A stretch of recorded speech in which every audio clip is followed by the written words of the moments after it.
the show. Right now, the party that voted over 50 times to weaken mental health care is suddenly very concerned about mental health care.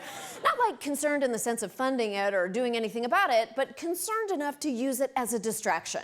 A sicko like this guy, he was a sick guy. A lunatic kid gone crazy. The poster child for a mentally deranged individual. A deranged madman. This insane monster, this individual was nuts. If we keep screaming that he's crazy, everyone will forget that he did this with a gun that no one should ever have in the first place. Now look, we all know how I feel about guns. I hate them and I want to melt them down into jewelry for transgender vegans. And I am all for more funding for mental health, especially for my writers, every last one of whom has seasonal affective disorder. Guys, please get up. I promise I'll introduce you to John Oliver one day.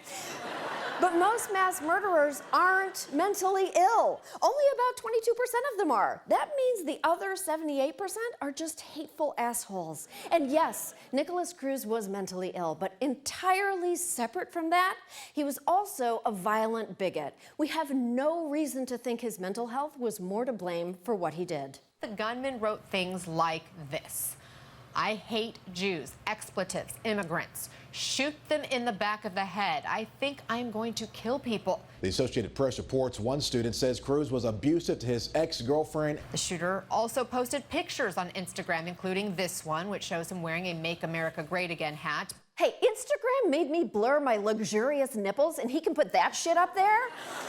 Nicholas Cruz wasn't the only mass shooter to hold racist views. In fact, the Southern Poverty Law Center has developed a profile for what they call alt-right killers. Young white men characterized by their indoctrination into alt-right ideology and their appreciation of Rick and Morty on a level that you couldn't possibly get. So far, the SPLC has identified 13 alt-right killers who have murdered or injured over 100 people. This baker's dozen of nightmares includes Dylan Roof, Elliot Rodger, and Charlottesville killer James Alex Fields. But where are these young, angry white men becoming radicalized? The same place young white women are learning the latest eyebrow trend, fire brows, the internet. According to several of the organizations that track hate groups, the number of people joining these hate groups is up, as are hate-related incidents. These groups are on Facebook, they're on Twitter, they're on Reddit, they have their own websites. They are trying to get their message out any way they can, and it is working. These people are basically white ISIS, except more effective. That's right. The only thing that white supremacists are actually better at than brown people is terrorism and wearing shorts with the most pockets.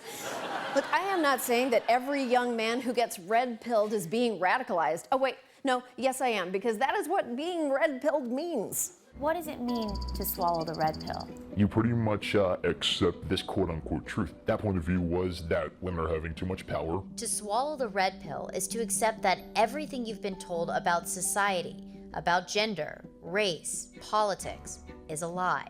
When it comes to online radicalization, red pillers don't always start off wanting to burn down the world. Maybe they're just looking for dating tips. A search for dating advice can spiral into political radicalization. Was it just that you felt lonely or misunderstood? Combination of both. That was essentially like my gateway drug into the whole concept that feminism was my enemy. You can start to embody those more radical ideas based on the initial idea that men are actually the ones that are being mistreated in society. So once you start from that basis, it's really easy for it to snowball. Snowball is actually the perfect name for what happens when a bunch of sensitive snowflakes terrified of women find a safe space to get revenge.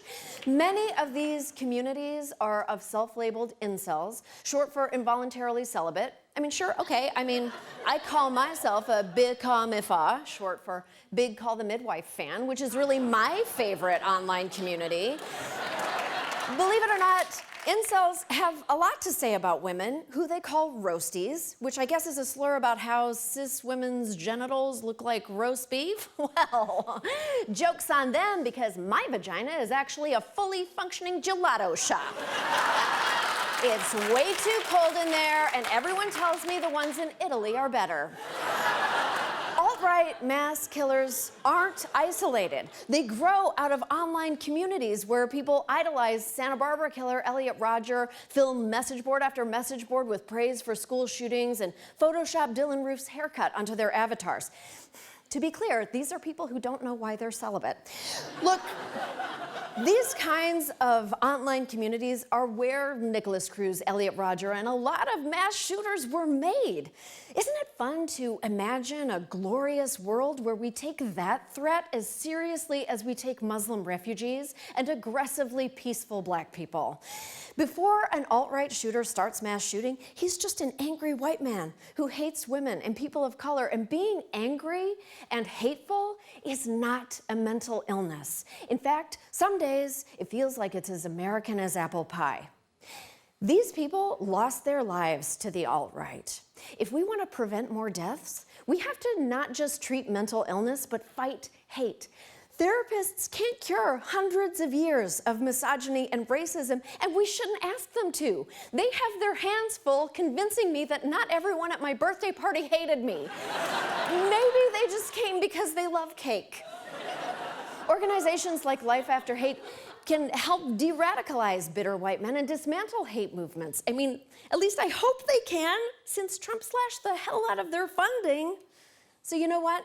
In the meantime, let's just do whatever the fuck Emma and her friends tell us to do. We'll be right back.